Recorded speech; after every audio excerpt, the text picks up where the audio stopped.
Olá, tudo bem? Vamos para a nossa videoaula 6 da disciplina Metodologia Científica.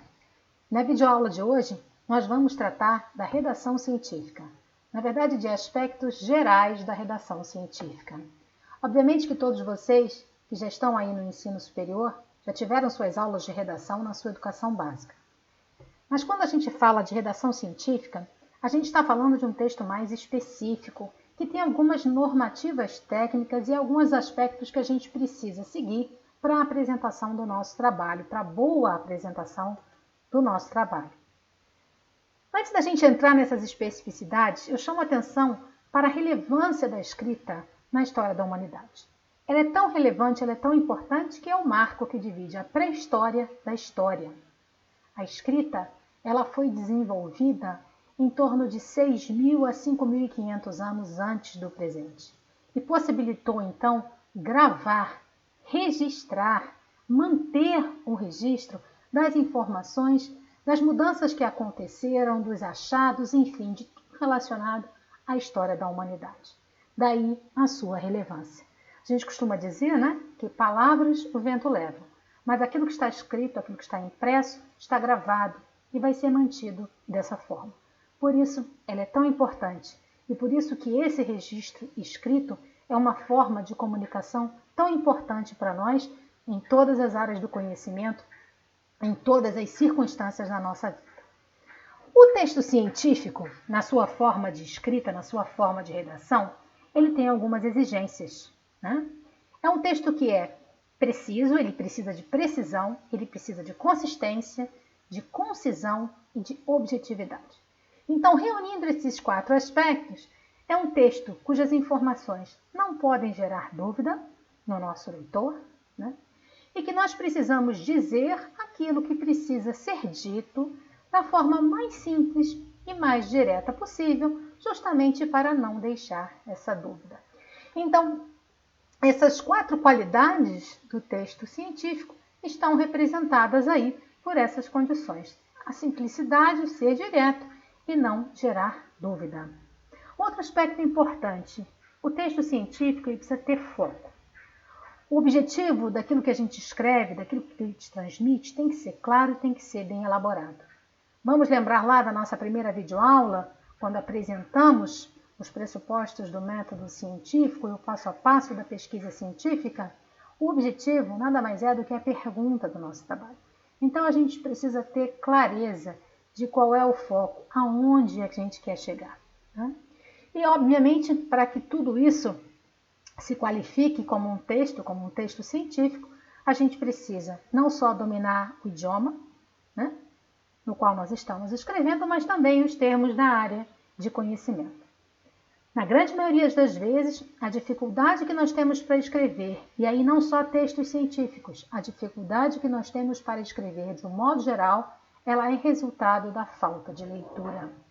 Vamos lembrar também lá de videoaulas passadas que falamos dos nossos levantamentos bibliográficos, da necessidade de lermos atentamente todas as referências que vão compor e embasar o nosso trabalho, fazer as anotações para que possamos gerar um texto autoral, fazendo as transcrições, dando o devido crédito aos autores de referências, mas gerando um texto original.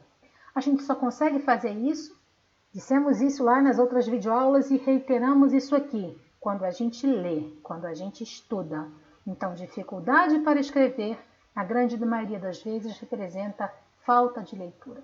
Então, vamos buscar ler mais para superar as eventuais dificuldades que nós tenhamos aí nesse sentido.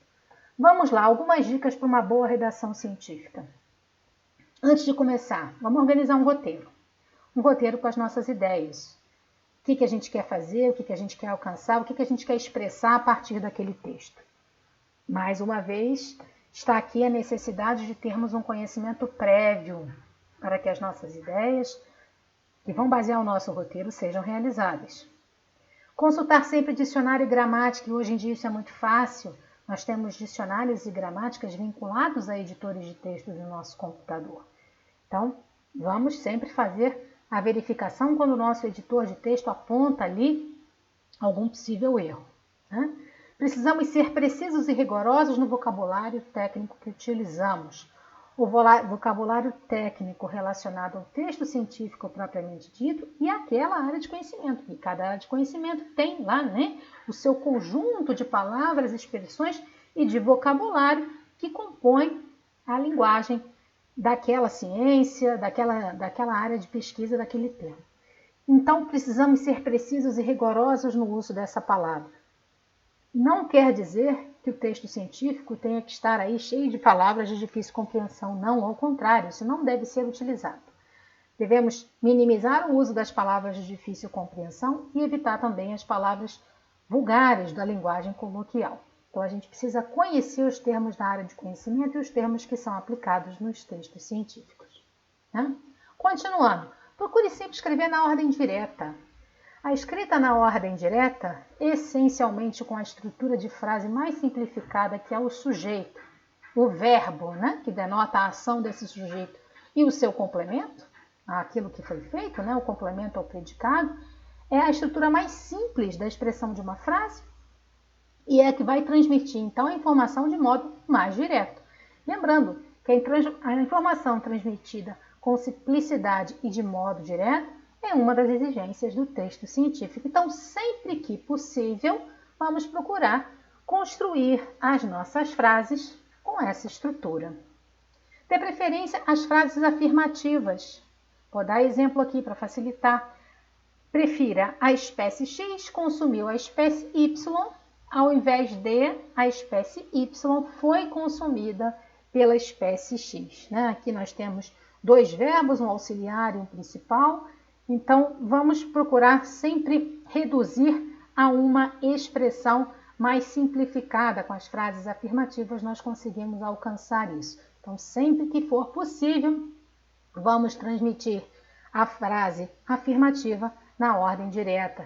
Isso já facilita bastante aí o entendimento e atende às prerrogativas de uma redação científica, de um texto científico. Evite parágrafos extensos, períodos extensos no seu texto científico. Vamos abrindo parágrafos para arejar o texto, vamos construir esses parágrafos com frases curtas e simples na medida do possível. Isso também facilita a leitura. O ponto é o sinal de pontuação preferencial do texto científico. Então, prefira sempre usar o ponto e começar uma nova frase, ao invés de colocar um excesso de vírgulas no seu texto, né, gente? Se a informação não merece nova frase, ela não é importante, pode ser eliminada. Vamos partir desse princípio. Se numa primeira redação isso nos escapa, nas revisões do texto a gente pode ficar atento para isso. Né? Então a gente vai tornando o nosso texto mais enxuto, mais preciso, mais consistente, ao mesmo tempo mais simples e mais direto. E aí a gente chega onde tem que chegar nessa estrutura do texto científico. Então vamos preferir sempre usar o ponto ao invés das vírgulas. Adjetivos. Vamos usá-los apenas quando necessário, sempre em caráter comparativo. Né? Então, o que é grande, o que é pequeno, o que é alto, o que é baixo, vai ter que ser sempre comparado a alguma coisa para a gente ter uma referência. E aí vem uma outra informação importante na estrutura do texto, que toda informação deve ser quantificada. Então, a gente não pode simplesmente soltar no texto alguns, poucos, muitos, vários, há muito tempo, em muitos locais, sem dar uma ordem de grandeza. Então, a gente precisa dar uma ordem de grandeza, a gente precisa localizar muitos. O que são muitos? O que são poucos? O que é há muito tempo atrás? 200 mil anos para o tempo geológico, talvez não seja tanto tempo, mas 200 mil anos na vida de uma pessoa, opa, é muito tempo. Então, a gente precisa precisar a informação a partir dessa quantificação. Então, não se usa em textos científicos palavras soltas que, na verdade, pouco dizem, pouco precisam, dão precisão àquela informação. Então, esses são aspectos gerais que eu apresentei aqui. A literatura sobre a organização da redação científica, ela é muito vasta. Ao final, na nossa última videoaula, eu vou apresentar algumas referências para vocês, mas não se esqueçam, nada vai substituir a prática. A redação científica não é diferente. É preciso muita leitura, não se esqueçam disso. A dificuldade da escrita vem da falta de leitura. Portanto, vamos ler bastante, vamos anotar as ideias dos autores de referência, vamos anotar as nossas ideias, vamos reunir isso tudo no papel ou na tela, vamos praticar. Essa vai ser a melhor forma de nós, na verdade, superarmos qualquer dificuldade que nós tenhamos e passar a ter uma escrita muito mais facilitada. Tá bom? Obrigada pela atenção e até a próxima.